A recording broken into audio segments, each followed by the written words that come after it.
నమస్తే. Welcome to our channel. ప్రస్తుతం మనతో సీనియర్ జర్నలిస్ట్ దాము బాలాజీ గారు ఉన్నారు. వారితో మాట్లాడదాం. సార్ నమస్తే సార్. నమస్తే. నిన్న పోడూరి శ్రీనివాస్ అనే ఒక వ్యక్తి ప్రెస్ మీట్ పెట్టి అందులో ఆయన మాట్లాడిన విషయం ఏంటంటే, రేవంత్ రెడ్డి ప్రభుత్వాన్ని కూల్చేయడానికి అల్లు అర్జున్ ప్లాన్ చేస్తున్నాడు అని సార్. అంటే అది ఆయన ఎలా చెప్పారంటే, 'పుష్ప' మూవీని తీసుకొచ్చి అందులో జరిగిన ఒక ఇన్సిడెంట్. అందులో సీఎంని తను మార్చేశాడు. వాళ్ళ వైఫ్ ఫోటో అడుగుతుంది. ఫోటో సీఎం ఇవ్వడు. ఇవ్వలేనందుకు ఇతను 500 కోట్లు ఖర్చు పెట్టి సీఎంని మార్చేశాడు. సినిమాలోనే అలా చేసిన వాడు రియల్ లైఫ్‌లో నిజంగానే ఇంత బాధ పెడుతున్న సీఎం రేవంత్ రెడ్డిని ఎందుకు ఉంచుతాడు? మార్చేస్తాడు. ఆ ప్రభుత్వాన్నే కూల్చేయడానికి ఇదంతా ప్లాన్ అనేది ఆయన మాట్లాడారు సార్. అసలు ఇది ఎంతవరకు మనం తీసుకోవచ్చంటారు? సినిమా ఎప్పుడు సినిమా అనేదేందంటే అది ఫిక్షన్. హ్మ్. ఫిక్షన్‌లో మనం ఏమన్నా జేయొచ్చు. కానీ రియల్ లైఫ్‌లో అలా ఉండదు. రియల్ లైఫ్‌లో చాలా విషయాలు పనిచేస్తుంటాయి.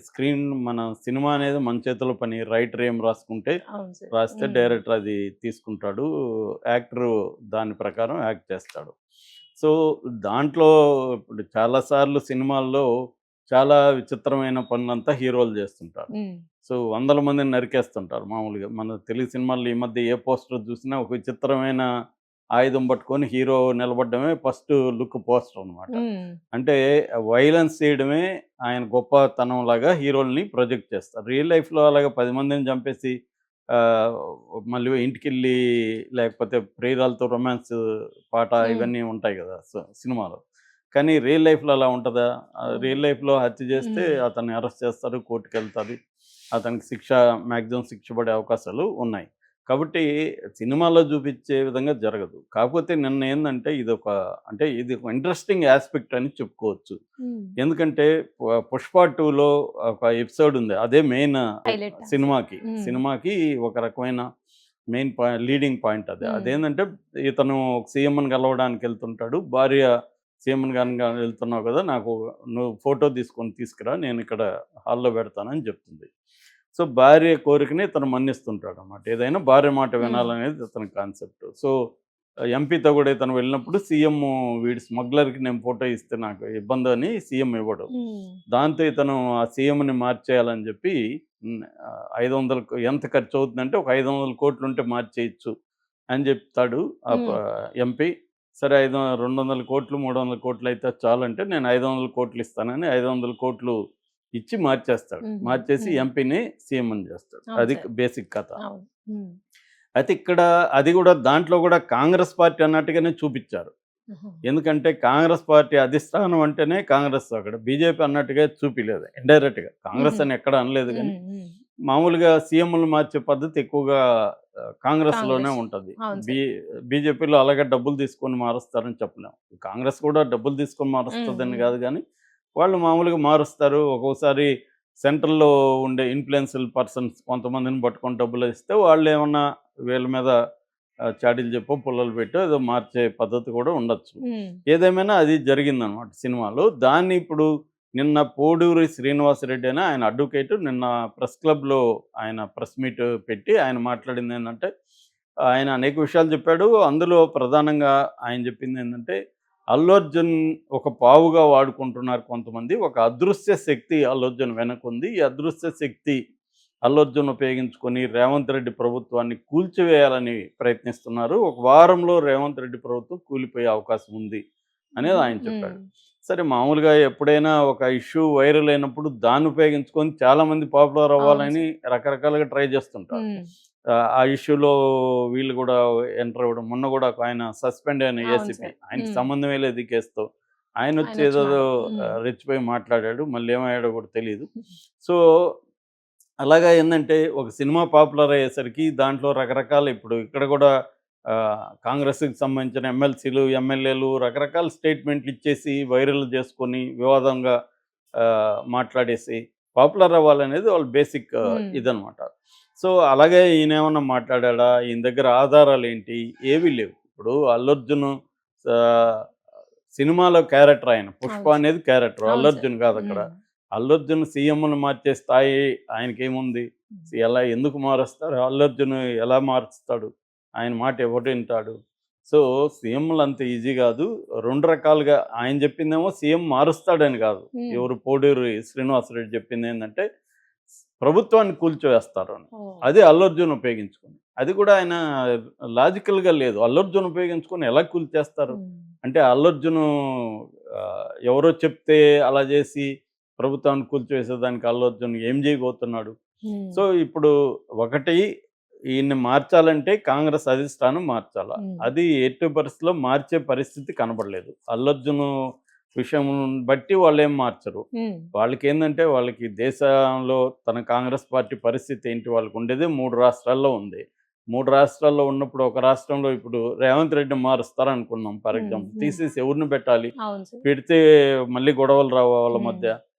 ఇవన్నీ చూసుకొని రేవంత్ రెడ్డి కూడా రేపు రెబెల్‌గా మారి బీజేపీతో ఉమ్. కుమ్మక్కై షిండేలాగా రేపు చేయడానికి గ్యారంటీ ఉంది. అవును సార్. ఎందుకంటే తనని బాగున్నాను నేను, ఉమ్. ఉమ్. నేనేదో కొన్ని పనులు ఇక్కడ స్టేట్ కాంగ్రెస్ పార్టీ ప్రయోజనాలను దృష్టిలో పెట్టుకొని నేను కొన్ని పనులు చేస్తున్నాను. మీరు నన్ను మారిస్తే నేనెందుకు గమ్మునుండాలని అతను రెబెల్ అయ్యి కొంతమందిని తీసుకొని బీజేపీతో కుమ్మక్కయ్యి ఆల్రెడీ అతనికి ఎంఐఎం మద్దతు ఉంది.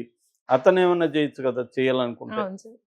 కాబట్టి కాంగ్రెస్ పార్టీ మార్చే ప్రసక్తి లేదు. అందుకనే రేవంత్ రెడ్డి కూడా చాలా స్ట్రాంగ్‌గా ఉండగలుగుతున్నాడంటే ఆయనకి క్లారిటీ ఉంది. ఇప్పటికిప్పుడు నన్ను కాంగ్రెస్ పార్టీ మార్చలేరని రేవంత్ రెడ్డి ధైర్యంగా నిర్ణయాలు కొన్ని తీసుకుంటున్నారు.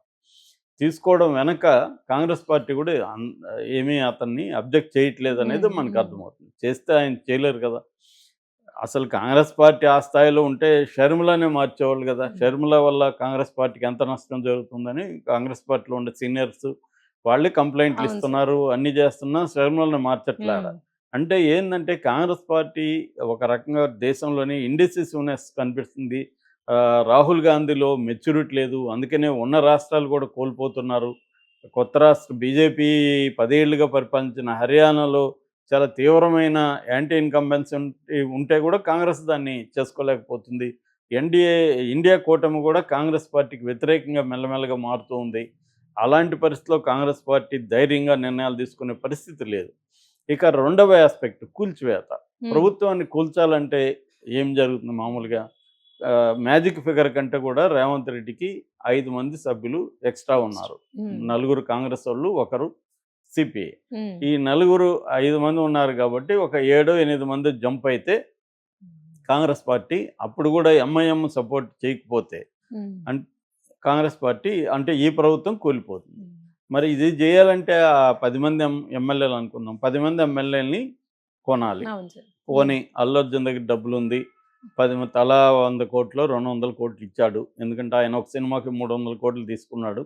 సో, ఇంకొక ఈ ప్రభుత్వాన్ని కూల్చేద్దామని సినిమాలలాగా ఇక్కడ కూడా ఒక 600 కోట్లు ఖర్చు పెడతాం. రేవంత్ రెడ్డిని దించేద్దాం. నన్ను జైలుకి పంపిస్తాడా అనేది ఇగోతో అనుకున్నాడు అనుకుందాం. పుష్పలాగా. అవును సార్. అనుకుంటే ఇవి ఎమ్మెల్యేలు డబ్బులు తీసుకొని వెళ్తే వాళ్ళకేంటి లాభం? ఆ అవును. డబ్బులు తప్ప వాళ్ళకేం లాభం ఉండదు. అయినా కూడా వేరే పార్టీని ప్రభుత్వం ఏర్పాటు చేసే పరిస్థితి లేదు. ఎందుకంటే బీఆర్ఎస్‌కి 39 ఉంది. కావాల్సింది 61. బీఆర్ఎస్ ఎక్కడి నుంచి తీసుకొస్తది? బీజేపీకి అంతమంది కూడా లేరు. కాబట్టి వేరే ఆల్టర్‌నేటివ్ ఎవరు గవర్నమెంట్ ఫార్మ్ చేస్తారు? కాబట్టి ఏందంటే ఏదో పిచ్చి లాజిక్‌లో మాట్లాడినట్టుంది తప్ప ఏ రకంగా కన్విన్సింగ్‌గా లేదు. ఒకవేళ first of all Allu Arjun అలా చేస్తాడని అవును నేను సార్. అనుకోలేదు. ఆ స్థాయి అల్లు అర్జున్‌కి లేదు. ఆ కైండ్ ఆఫ్ ఇగో ఉండదు వాళ్ళకి. రియల్ లైఫ్‌లో ప్రాక్టికల్‌గా ఉంటారు. అవును సార్. మనం ఏ పని చేస్తే ఏం ప్రాబ్లమ్స్ వస్తాయి. ఆల్రెడీ అల్లు అర్జున్ ఇబ్బందుల్లో ఉన్నాడు. సో, అతనేదో పొలిటికల్‌గా చేసే పరిస్థితి ఉంటే తననే కేసు నుంచి బయటపడేసుకోగలిగేవాడు కదా! అంత స్థాయి ఉంటే. కాబట్టి అది అల్లు అర్జున్‌కి లేదు. రెండవది అల్లు అర్జున్ ఉపయోగించుకొని అదృశ్య శక్తి అన్నాడు. ఇదంతా ఏందంటే ఏదో ఒకటి వదలడం, చీకట్లో బాణం వేయడం. అదృశ్య శక్తి అంటే ఎవరు? ఎవరికి ఇది పాజిబుల్? మోడీ అనుకుంటే పాజిబులా? కేసీఆర్ అనుకుంటే పాజిబులా? కేసీఆర్ ఎప్పటినుంచో డే 1 నుంచే బీఆర్ఎస్ వాళ్ళు కూలిపోతుందని చెప్తున్నారు. ఇప్పుడు 1 ఇయర్ దాటిపోయింది. ఇంకా బీఆర్ఎస్ నుంచే 10 మంది ఎమ్మెల్యేలని, కొంతమంది ఎమ్మెల్సీలని, కొంతమంది నాయకుల్ని రేవంత్ రెడ్డి లాగగలిగాడు. అంతేగాని బీఆర్ఎస్ ఆల్రెడీ 39 ఉంటే వాళ్ళకి 29కి వెళ్ళిపోయింది బీఆర్ఎస్ పరిస్థితి. సో, బీఆర్ఎస్ ఇప్పుడు కూల్చే పరిస్థితి లేదు. కూల్చాలంటే బోలెడు మంది ఎమ్మెల్యేలని లాక్కోగలగాలి. అంత పరిస్థితి, అంత అసంతృప్తి రేవంత్ రెడ్డి మీద కాంగ్రెస్ పార్టీలో ఎందుకుంది? రేవంత్ రెడ్డి చాలామంది సీఎంల కంటే రేవంత్ రెడ్డి బెటర్‌గానే ఇక్కడ ఉన్నాడు. ఆయన పొజిషన్ స్ట్రాంగ్‌గా ఉంది.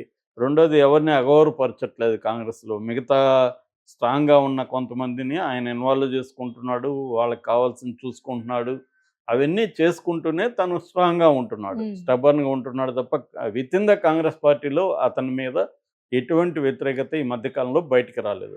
కాబట్టి ఈ కాంటెక్స్ట్లో రేవంత్ రెడ్డి ప్రభుత్వం కూలిపోయే ప్రసక్తి అయితే దరిదాపుల్లో లేదు. ఉమ్. నాకు తెలిసి 4 ఏళ్ళు కూడా రేవంత్ రెడ్డి ప్రభుత్వం కూలిపోయే పరిస్థితి పరిస్థితి లేదు. లేదు.